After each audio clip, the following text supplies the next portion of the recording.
Hello, and welcome to another episode of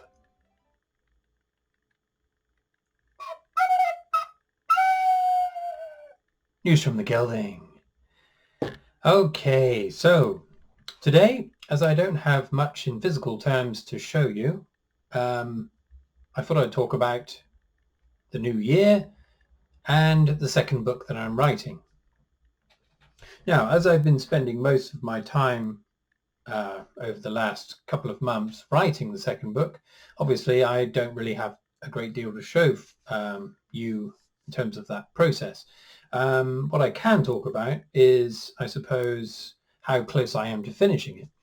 So I'm currently at around 73,000 words.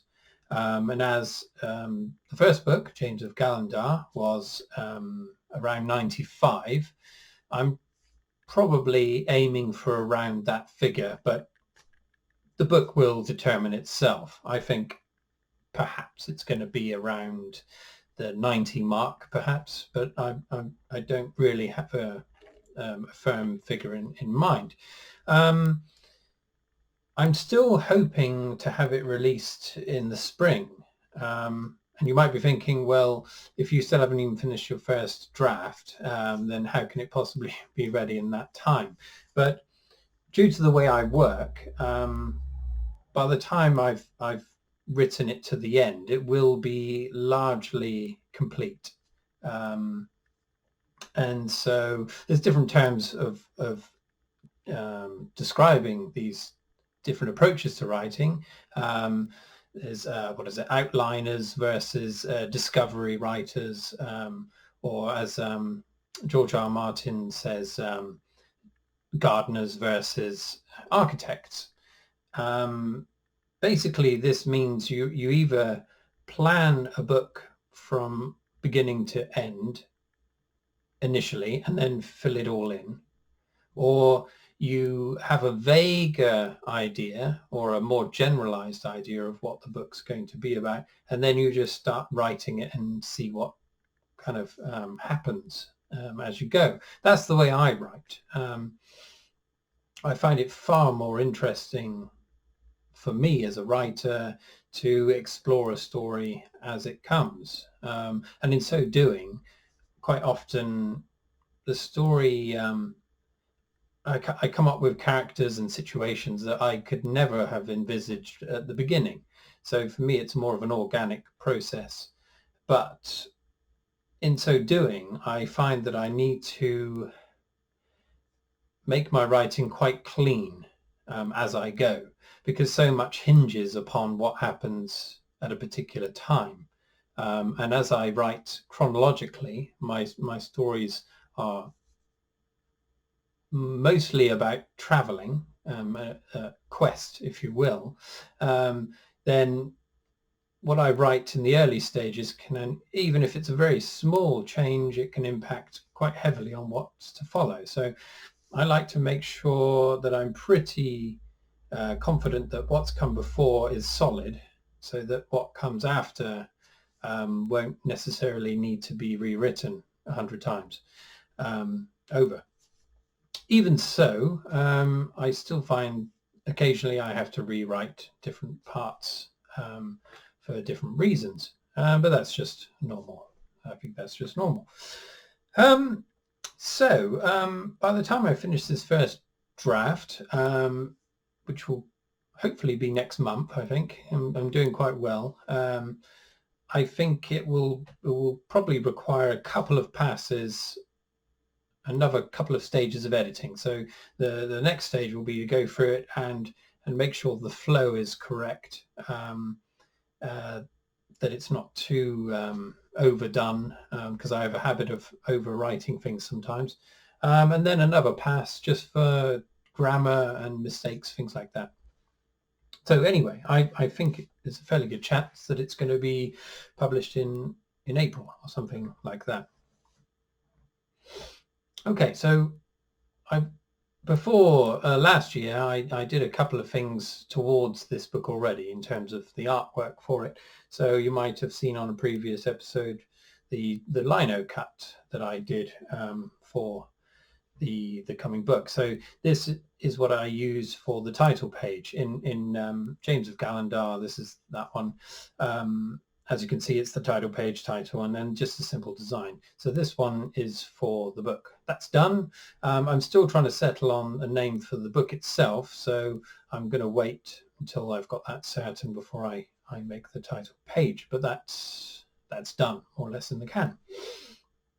In terms of the cover art, there's another episode where I show drawing the background for the cover. James, which one? Yeah, this one. This will show the James of Galendar cover, the main background, which I drew in pencil and colorized.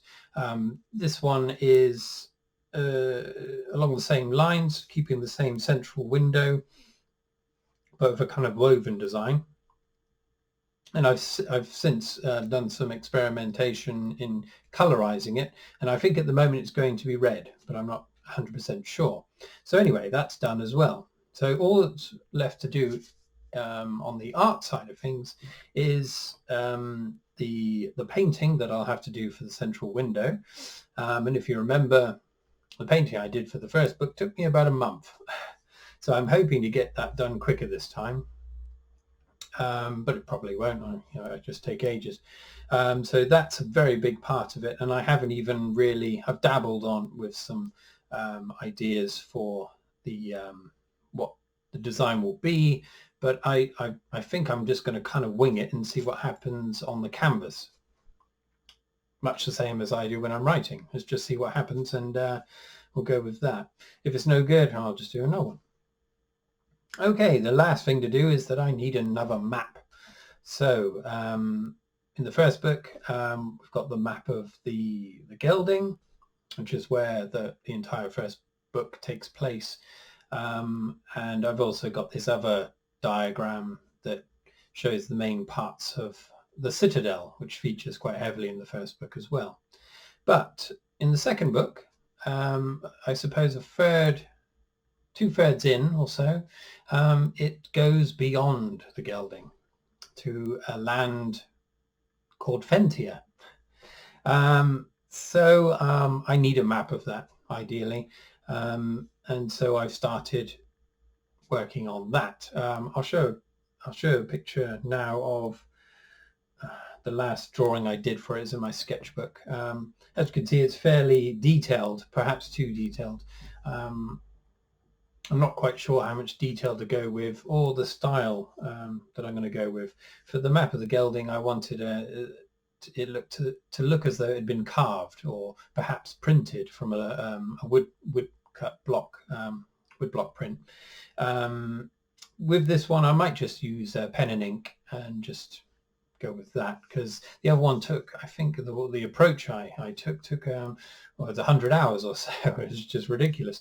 This one I'm probably just going to draw in pencil, then over the top with ink and scan it in. So whereas this drawing shows that I've got a fairly good idea of the land that exists beyond the Gelding, it isn't set in stone, and I haven't actually named anything yet because I don't really know the names of many of the places that my characters are going to encounter yet. Well, I do now, but I thought I'd finish the book first, and then I'll finish the map. Makes sense. Even now, just through what I've been writing the last couple of days, the geography's changed subtly. Not in any big way, but the where there were once mountains, I've now leveled, swiped it clean, and it's now kind of moorland, that kind of thing. So if I had rigidly stuck to a map, I would have been in trouble. So the map will come after. Thereafter, I'm going to be bound to that map, so I have to make sure it's sufficient to follow the story. So anyway, that's where I am now. In next episodes, I'll probably give you a running update on the word count, perhaps, if that gets you excited. And obviously, I'm going to show the process of painting the final painting, perhaps as a time lapse, and the map, I'll talk about the map once I've done it. I won't do a time lapse of that. But anyway, if all goes well, it will be released in perhaps April. Let's say April.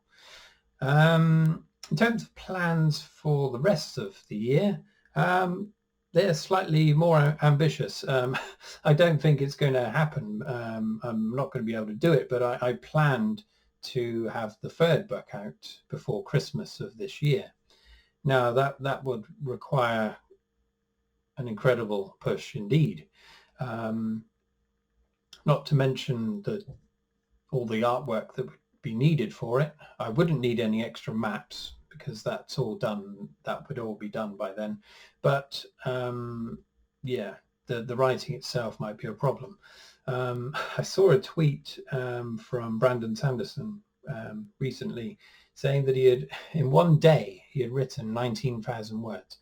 And that just kind of makes my heart kind of get palpitations just thinking about it.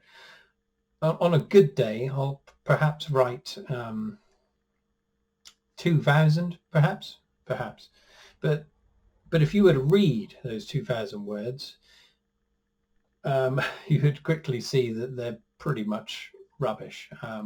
It takes me a very long time to churn through what I've written and kind of polish it to the point where I think it's readable. Whether it's good or not is another matter, but where I'm happy for people to read it. 19,000 words would probably take me, I don't know, 2 months. So yeah, if I'm to finish the third book by Christmas, it's going to probably take a miracle. But as I said earlier, I'm more of a gardener than an architect. But even then, I know a lot more about the third book, where it goes, and specifically how it finishes. So it's possible that I'll get it written quicker.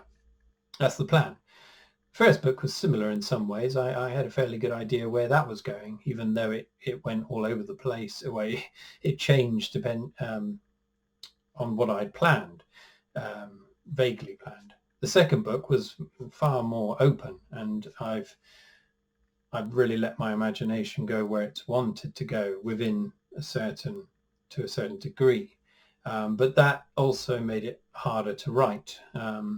As interesting and exciting as it is for me as a writer to work that way, it's also quite scary, really. You're always second guessing yourself. I'll write a chapter and suddenly something's just occurred to me. It's just out of nowhere. A new character's appeared out of thin air, or someone's made a decision that I hadn't planned, and suddenly I'm faced with this quandary as to whether to run with that deviation or stick with that vague idea I had in the first place. So a couple of times I've had to backtrack. But anyway, that's the way it goes when you're a gardener in these things. Okay, on a fairly more banal sense, I need to get my hair cut. I'm going to get that done soon. I've been a couple of times and it was either too busy or it was shut. And I hate getting my hair cut, and so if I were to go to a new hairdresser, I would go through quite a bit of anguish. So I thought, right, we'll just stick with that one. I know the chap fairly well now. He can do it. Yeah, so I'll do that soon because it's looking terrible at the moment. Beard at the moment, it's going to stay as it is, but who knows? I've been still taking photographs of it every day, so may go for 2 years, maybe go till the summer. I don't know. It's beginning to annoy me a bit more now. Plus, it makes me look a lot older than I am, I suppose. Anyway, right. Enough of that nonsense.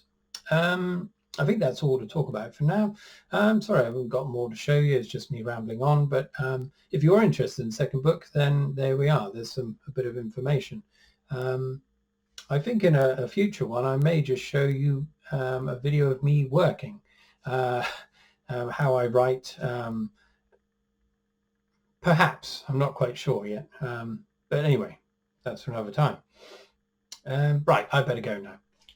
Have a nice week, and hopefully I'll see you next Friday as usual. Cheerio.